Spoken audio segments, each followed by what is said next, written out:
We're going to start today by reviewing some of the information about the divided kingdom. Remember that the northern kingdom was called Israel, and its capital city was the city of Samaria. Samaria was the capital city from the time of King Omri until the time of the Assyrian conquest. The southern kingdom was known as Judah. Jerusalem was the capital city of the southern kingdom of Judah from the time of King David until the time of the Babylonian conquest.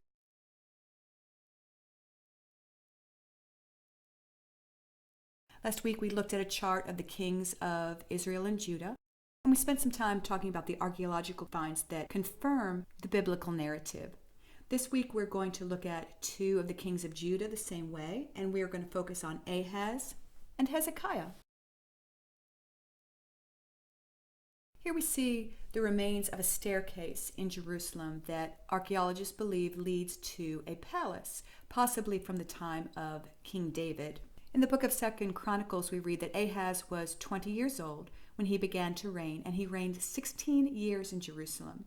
And he did not do what was right in the eyes of the Lord, as his father David had done, but he walked in the ways of the kings of Israel. He even made metal images for the Baals, and he made offerings in the valley of the son of Hinnom, and burned his sons as an offering according to the abominations of the nations whom the Lord drove out before the people of Israel. I'm going to stop there briefly. Last week we looked at the typical image of Baal worked in metal, and we read that in addition to worshiping Baal, that Ahaz worshipped Moloch. It doesn't mention the name Moloch, but Moloch was the god who required infant sacrifice. Archaeologists have never actually found any of the remains of a Moloch idol. However, there's plenty of descriptions of it that they have found. And normally, Moloch was sitting on a throne with his arms outstretched to receive his offerings. This slide here shows a modern recreation of a Moloch idol. 2 Chronicles also says that Ahaz sacrificed and made offerings on the high places and on the hills and under every green tree, and that would have been evidence of him participating in Asherah worship. Here we see a replica of a four-horned altar that was discovered in the city of Beersheba, and scholars feel like that in order to understand how far King Ahaz and the people of Judah wandered under his leadership away from worshiping God, that it's helpful to look at the religious reforms that were instituted by his son Hezekiah. We read in 2 Kings that Hezekiah removed the high places and broke the pillars and cut down the Asherah. And so the archaeological evidence actually testifies to this because they have found numerous broken altars throughout the area that was once Judah. In fact, they found this stone toilet in a shrine in the city of Lachish, and to archaeologists it's just evidence of intentional desecration during the reign of King Hezekiah. In addition to the shrines and the altars that were found throughout Judah, there's also evidence that the people of Israel participated in what historians call the Judite cult. When I went looking for more information about the Judite cult, it seemed to me that it was primarily ancestor worship that would have been under the control of the royal household, and so probably worship of the royal ancestors as opposed to your personal ancestors. Here we see the impression of the royal seal of King Ahaz. It was discovered in 1995, and it has a Hebrew inscription that says, belonging to Ahaz, son of King Jotham, king of Judah. I read that a fingerprint was found on the edge of the impression, and some archaeologists think that that thumbprint may belong to King Ahaz himself. On the back of the impression is the imprint of the papyrus and the double string that was used to secure the document that it had been used to seal.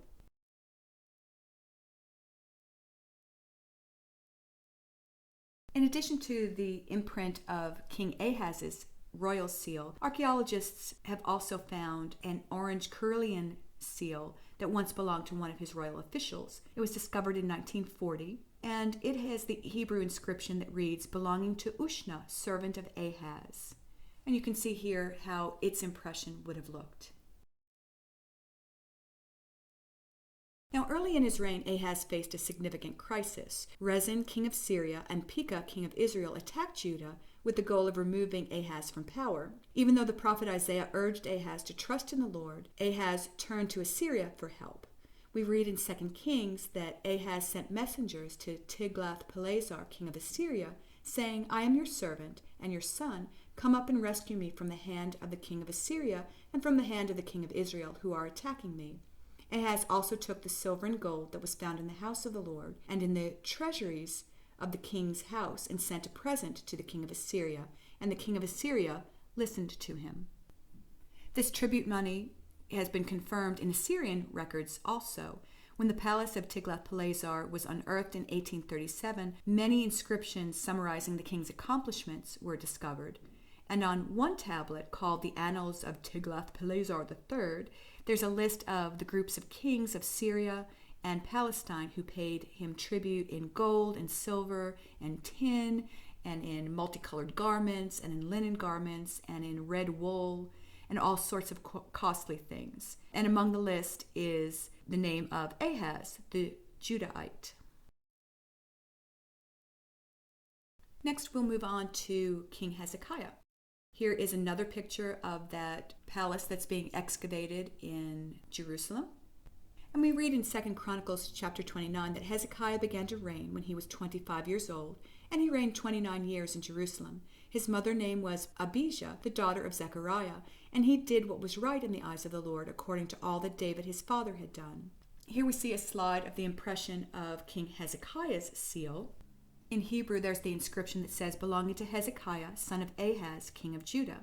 And on the back of the impression, they can tell that, once again, the document it was used to seal had been made of papyrus and was tied with two thin cords. Notice the symbols on the seal impression. There is some Egyptian influence there. You can see the Ankh, which would have been the symbol of life. And then also notice that there is a winged sun. And when I looked to see what the significance of that would be, I read that this was a motif that proclaimed God's protection and gave the kingship of Hezekiah its legitimacy and its power. Apparently it was a symbol that was widespread throughout Mesopotamia at the time and was used even by Assyrian kings. We read in 2 Kings that Hezekiah removed the high places and broke the pillars and cut down the Asherah, and he broke in pieces the bronze serpent that Moses had made, for until those days the people of Israel had made offerings to it. It was called Nehushtan. And there is plenty of archaeological evidence of Hezekiah's religious reforms. Here we see a slide of a broken altar that was uncovered in the city of Beersheba. Notice that you can tell that it has been broken into pieces, unlike the recreation that we saw earlier in the PowerPoint presentation. The interesting thing is that this particular altar, the four horns of the altar had been torn off, and archaeologists found 3 of them used in a nearby wall. And so that was evidence to them that the people during Hezekiah's day were declaring that the stones of this altar are no longer holy. We're going to use it to build a wall.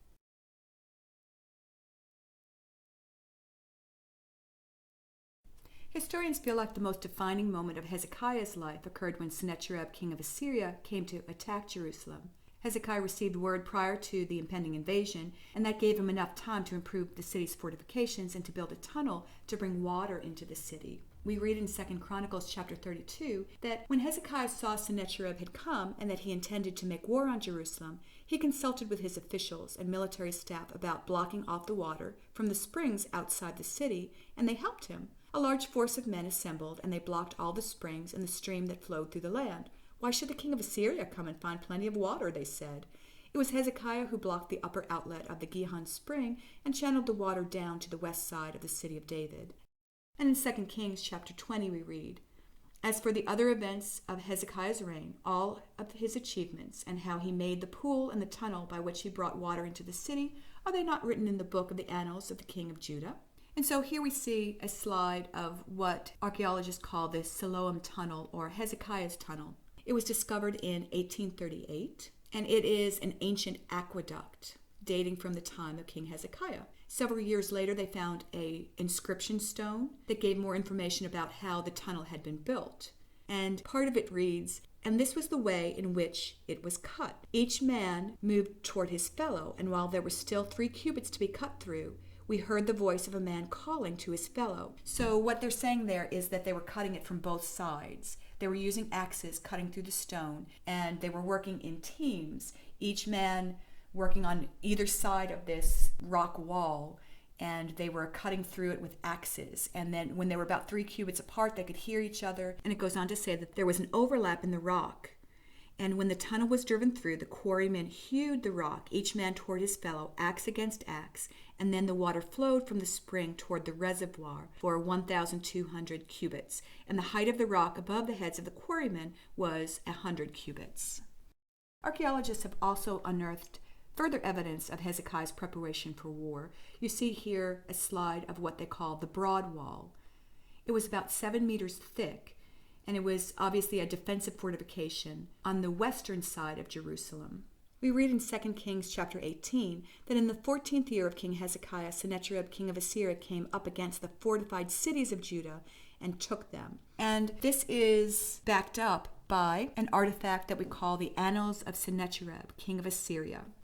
This particular artifact, called the Taylor Prism, was discovered in 1830 while archaeologists were excavating the ancient city of Nineveh. And on it, Sennacherib says that as for Hezekiah, the Judite, who would not submit to my yoke, I surrounded 46 of his strong-walled towns and innumerable small places around them, and I conquered them by means of earth ramps and siege engines, attack by infantrymen, mining, breaching, and scaling. I captured people of all ranks, men and women, horses, mules, donkeys, camels, cattle, and sheep without number. I brought them out, and I counted them as spoil.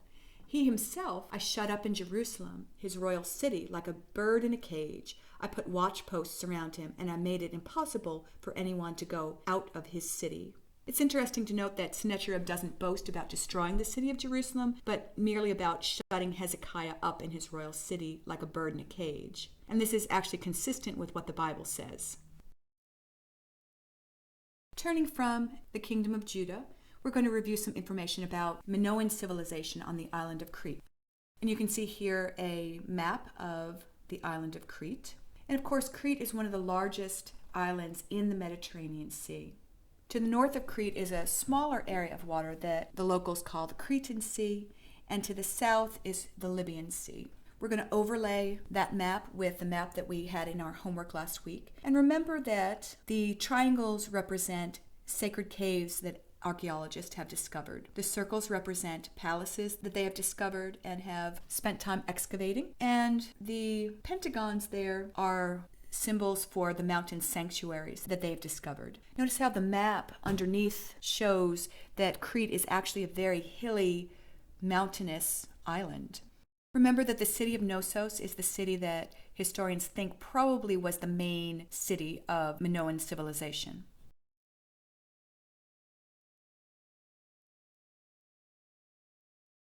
Because it was an island civilization, many of the beautiful frescoes that were left behind by the Minoans show colorful sea creatures. Last week we looked briefly at a section of the dolphin fresco, and here we have it again. And here we have another fresco that shows tentacles coming out of what looks like a shell. Perhaps that is a nautilus.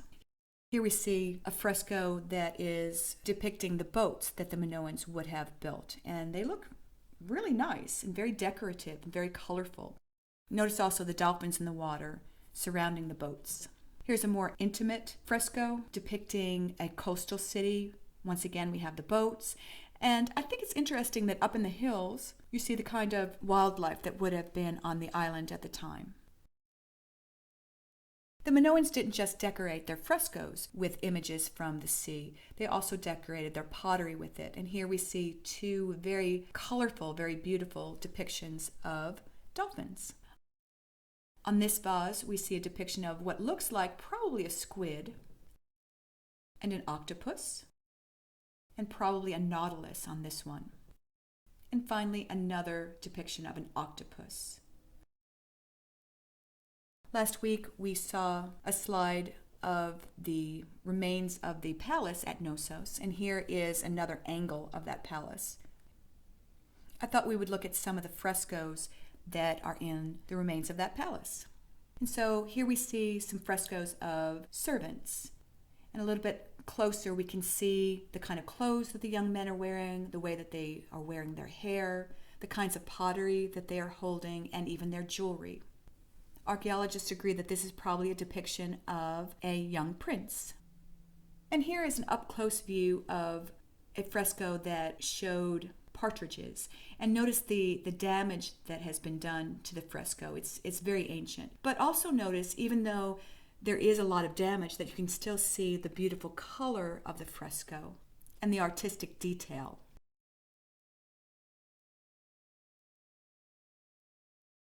Archaeologists have found many examples of Minoan writing. In general, they put the writing that they found into two categories. There is the very ancient writing that they call Linear A, and up till now they have not been able to decipher the hieroglyphics of Linear A, and so they don't know what any of those inscriptions say.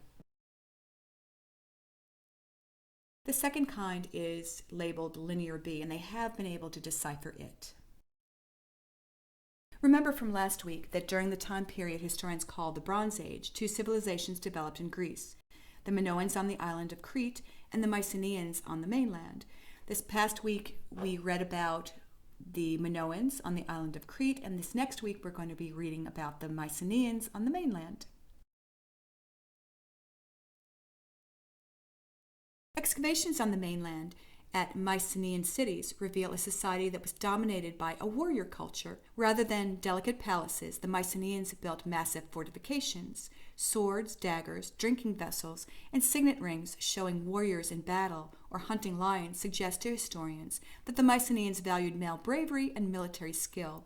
The vast amount of gold items found in excavations suggests that the Myceneans not only liked luxury items, but also traded extensively, since gold is not found easily in that part of Greece.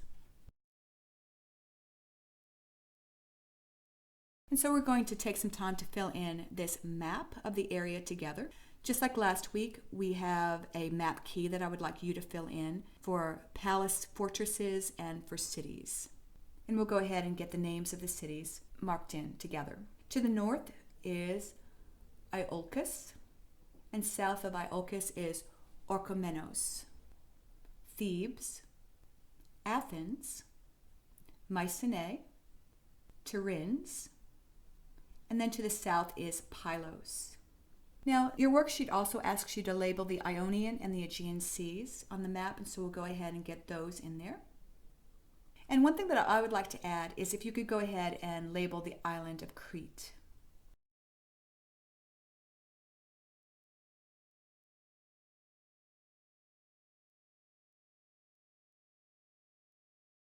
As pointed out on the first worksheet, the palaces that they find in Mycenae are more like fortresses than they are like palaces. Here we have an artist's depiction of the kinds of fortresses that have been found in Mycenae. Notice that they're set up more like a citadel rather than just a standalone palace to live in. First, the Minoans and then the Mycenaeans seem to have come to a sudden end.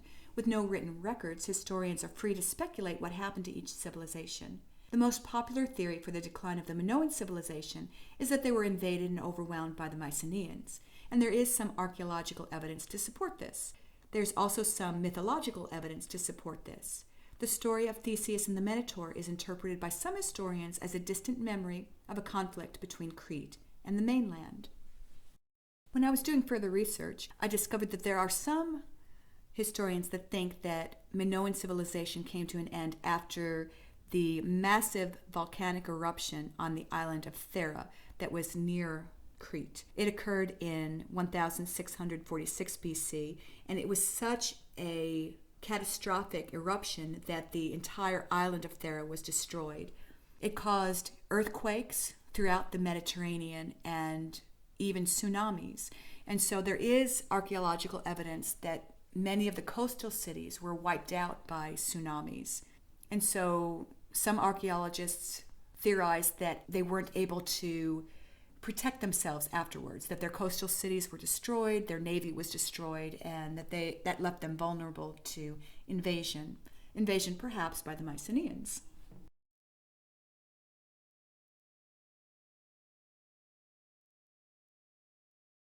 Similarly, it has been suggested that the decline of the Mycenaean civilization can be traced to the military campaign the Greeks launched against the Trojans, and there is archaeological evidence to support this.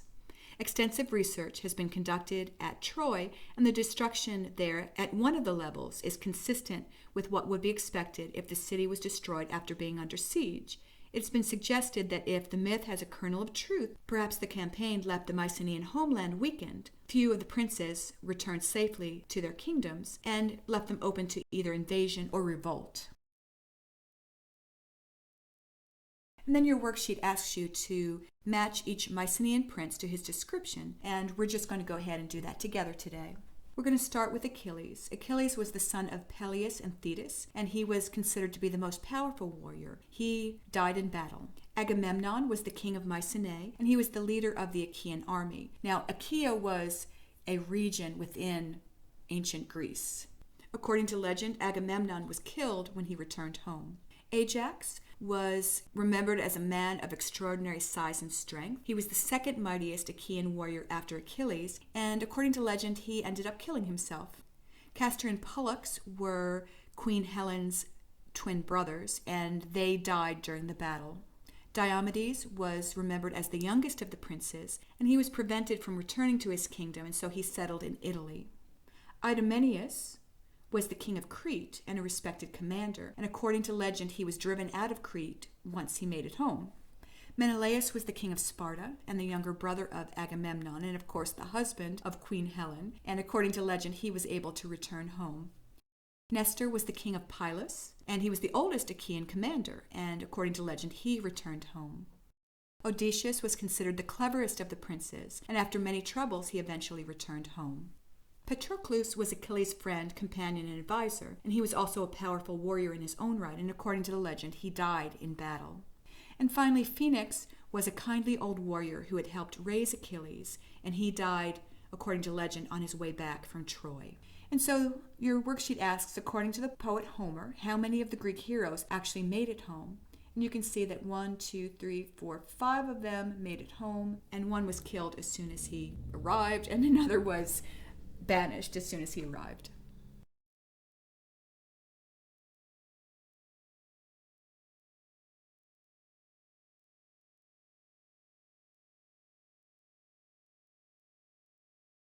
The 300-year period following the fall of the Minoan and Mycenean civilization is labeled the Dark Ages of Greece by historians.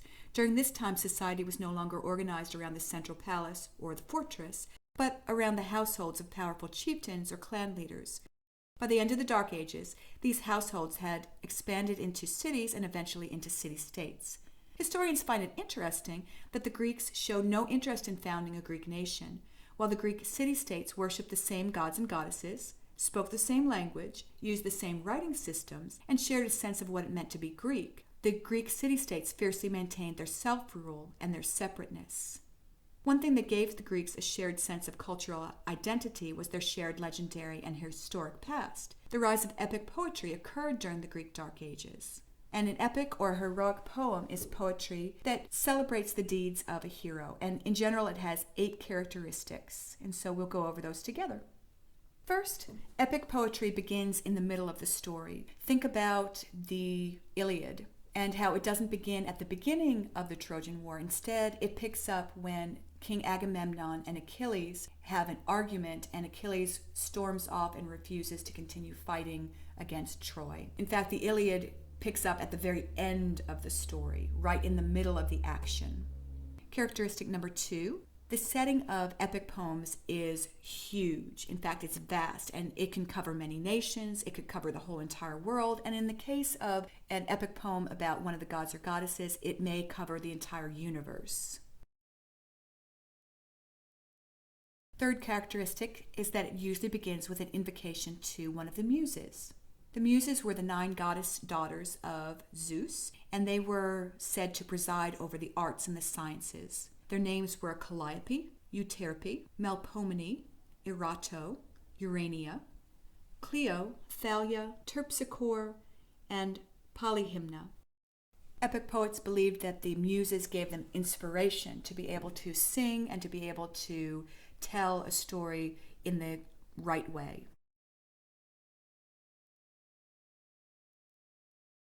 The fourth characteristic of epic or heroic poetry is that it starts with a statement of the theme. and like many ancient forms of poetry, it is full of repetition. The unique thing about epic poetry is that it often uses epithets. Now, an epithet is an adjective or descriptive phrase that expresses a quality or a characteristic about a person or a thing that's mentioned. And every time the poet mentions that person, they revert to introducing them with the epithet. For example, when we talk about Odysseus, often the epithet is used that he is the raider of cities. And so Odysseus, the raider of cities, went forth into the night.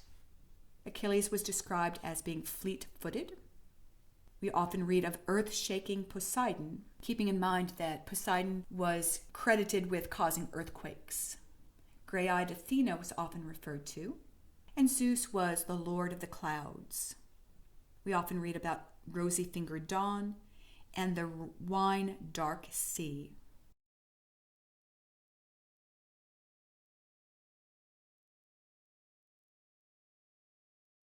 The sixth characteristic of epic poetry is that it will feature long formal speeches, and they're often followed by a phrase such as, "Thus spoke Achilles, the fleet of foot." Number 7, epic poetry shows divine intervention in human affairs. Now, sometimes that intervention is good. For example, in the Odyssey, the goddess Athena helps the hero Odysseus make his way back home. Sometimes, however, the divine intervention is not so good. For example, we often read about how Ares comes out on the battlefield and kills hundreds and hundreds of these valiant Greek warriors. And so his intervention in human affairs is never welcome. Finally, the eighth characteristic of epic poetry is that the heroes embody the values of the civilization that wrote about them or sang about them. The epics consisted of standard songs that recounted the deeds of great warriors. The songs were sung by formula. The major points were used again and again, and newer points were composed during the performance. This allowed the wandering poet to add in the accomplishments of local heroes as needed. The greatest of the epic poems, the Iliad and the Odyssey, were written down around 725 BC, and they're the closest that the Greeks came to sacred texts. These epic poems nurtured a sense of Greek identity and connectedness, even while Greek city-states remained separate, by creating a consistent, shared, legendary world. So this next week we're going to spend time learning about some of the legendary Greek heroes, and as you read through the stories, look for patterns. Why are these men singled out as heroes? What did the Greeks uphold as superior in them? What code of behavior could other Greek men learn from them? And we'll be discussing this when we get back together next week. Just like last week, after you've read the modernized version of the stories, I've asked you to fill in the worksheet going to the source, so be sure that you complete that.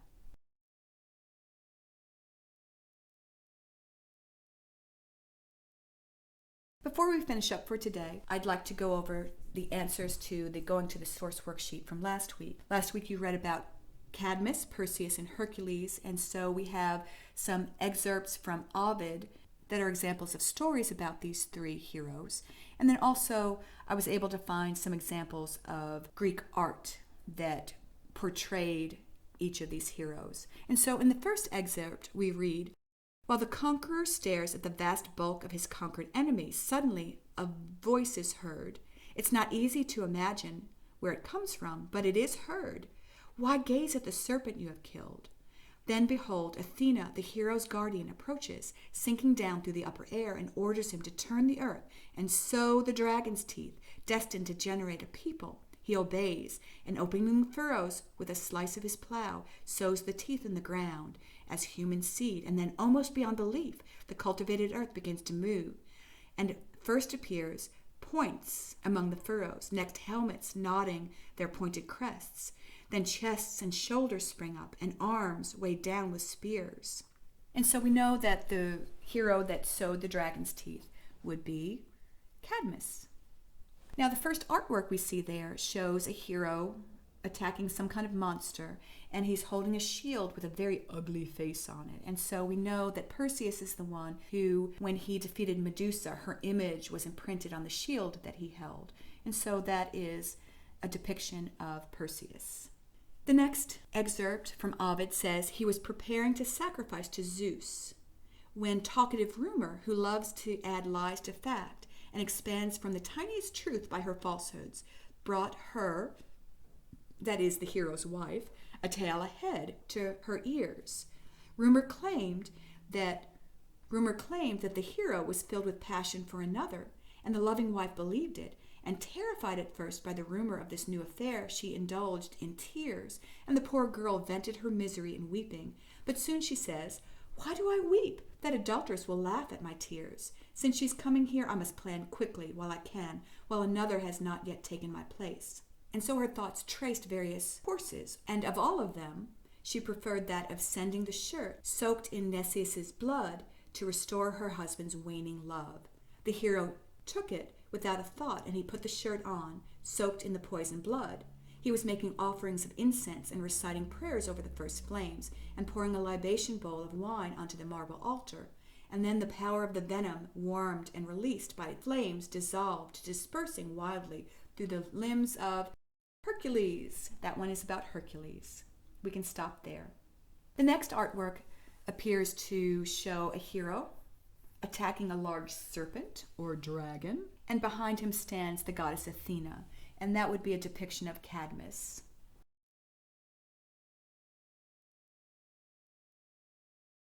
And then the last excerpt from Ovid says, "As soon as he saw her fastened by her arms to the hard rock, he would have thought she was a marble statue, except that a light breeze stirred her hair, and warm tears ran from her eyes. He was stunned, and seized by the vision of the form he saw, he almost forgot to flicker his wings in the air. As soon as he touched down, he said, 'Oh, you do not deserve these chains, but those that link ardent lovers together. Tell me your name, I wish to know it, and the name of your country, and why you're wearing these fetters.' And so she told him her name, and the name of her country, and what faith her mother had had in her own beauty. Before she had finished speaking, all the waves resounded, and a monster menaced them, rising from the deep sea, and covering the wide waters with its breadth. The girl cried out. Her grieving father and mother were together nearby, both wretched, but the mother more justifiably so. They bring no help with them, only weeping and lamentations, to suit the moment and cling to her fettered body. Then the stranger speaks. 'There will be plenty of time left for tears, but only a brief hour is given us to work. I will make a bargain. If I succeed in rescuing this girl by my courage, she must be mine.' Her parents accept the contract. Who would hesitate? And entreating him, promise a kingdom as well as a dowry." And of course we know that that is the story of Perseus rescuing Andromeda. Now the last piece of artwork, we already know it's going to be Hercules because he's the only one left for it to be. But I do want to point out that in it he is fighting the many-headed Hydra, and he's wearing the lion skin that he was able to win by one of his labors. We're going to stop here for today. Hopefully you'll enjoy learning about the Myceneans this week. And as always, if you have any questions about your homework, please feel free to email me. Briefly, in the Theseus story, King Minos of Crete has attacked the city of Athens, seemingly for no reason. And when the city elders come out to meet him, he blames them for killing his only son. His son had come to participate in holy games that were being played in honor of Athena, and King Minos' son ends up being killed by robbers, and so he blames the Athenians for this, and that's why he has brought his army to defeat them. They deny any culpability, and they ask him what he wants in exchange for leaving with his army, and so he demands a tribute. He says every year that Athens is to send him 7 young men, 7 young ladies as a tribute to him, and the story of the Minotaur comes in. The 7 young ladies and the 7 young men are given to the Minotaur for food. Recall that Theseus is the son of the king of Athens, Aegeus, and that Theseus volunteers to go and stop this tribute. And so he's one of the 7 young men that is sent one year. And with the help of King Minos' daughter, he's able to go into the labyrinth, fight the Minotaur, find his way back out of the labyrinth, and free Athens from being ruled over by the island of Crete.